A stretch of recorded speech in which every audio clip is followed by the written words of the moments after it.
आखिर किसे समझाएं? जब मैंने कोई गलती नहीं की तो क्यों बर्दाश्त करूं? जब देखो सब मुझे ही सुनाने चले आते हैं, जैसे मेरी ही गलती हो। तमतमाती हुई फीहा पैर पटकती अपने कमरे में जाकर बैठकर रोने लगी। बहुत सिर चढ़ा रखा है बेटी को। अरे ऐसा क्या ही कह दिया? अब शोएब ने ये सब काम करता अच्छा लगता है क्या? जरा सा पानी पोंछने क्या कह दिया, ये तो गुस्सा दिखाने लगी है। चांदनी जी अपनी बहू से पोती की बात बताते हुए बोली, मैं पोंछ देती हूँ कहकर समरीन फर्श पर गिरा पानी पोंछने लगी। ये सब निपटाकर वो बेटी के पास गई जो अभी भी रो रही थी। समरीन समझ रही थी ये गुस्सा सिर्फ पानी गिरने को लेकर नहीं है, वजह तो कुछ और ही है। पर इसके लिए वो खुद भी कभी ना हिम्मत दिखा सकी, न बेटी को सपोर्ट कर पाई। समरीन ने जैसे ही फीहा के कंधे पर हाथ रखा ही तो वो हाथ छिटकते हुए बोली, तुम भी तो औरत हो ना, तुम्हारी सोच भी वैसी ही रहेगी। मुझे समझाने की कोशिश मत करना।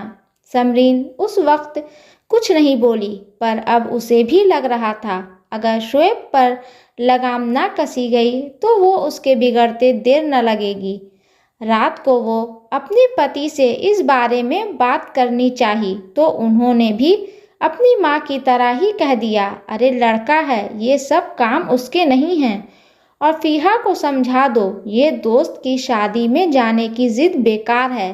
अकेली लड़की को हम नहीं भेज सकते, कहीं कुछ ऊंच नीच हो गया तो कहीं मुंह दिखाने लायक नहीं रहेंगे। और हाँ, शोएब जो दोस्तों के साथ ट्रैकिंग पर जाने वाला था, उसका क्या हुआ? हो गई उसकी तैयारी? समरीन ने हाँ में सिर हिला दिया, पर आज एक माँ खुद को मजबूत करने की कोशिश कर रही थी। अब पति और सास से कैसे निपटना है ये मन ही मन सोच रही थी।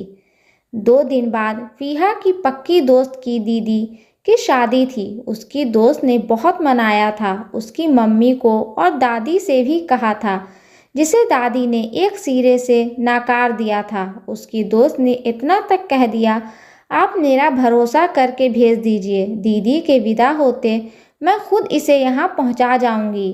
पर किसी ने ना सुनी। समरीन ने उससे बस इतना कहा, एक बार इसके पापा से बात करके देखूंगी। पर सबके नकारात्मक रवैये से फीहा चिढ़ गई थी और कहीं ना कहीं शोएब को मिल रही छूट से वो गुस्से से भरी हुई थी।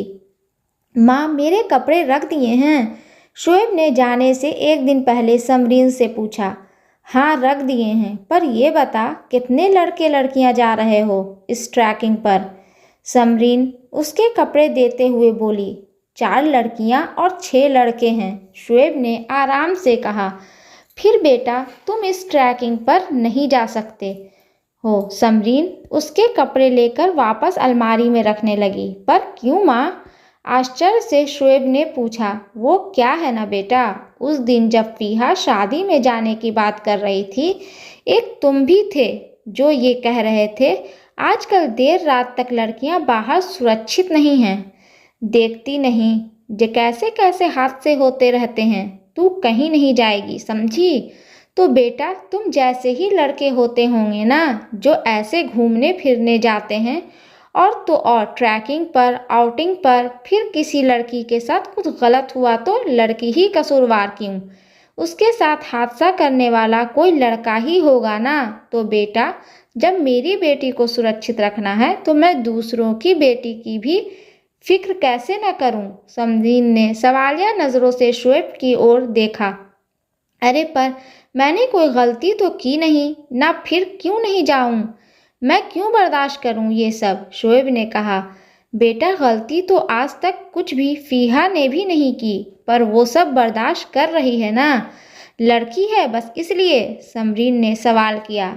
अब शोएब माँ की बात पर चुप हो गया।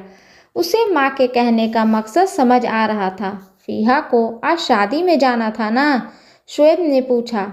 हाँ, पर क्या फ़ायदा, वो तो जा नहीं सकती, तेरे जैसी छूट उसे थोड़ी ना मिलती है। समरीन कहते हुए कमरे से चली गई। फीहा, शाम को तैयार हो जाना, तुझे तेरे दोस्त के यहाँ शादी पर ले जाऊंगा। शोएब ने जाकर अपनी बहन से कहा। तू और मुझे ले जाएगा?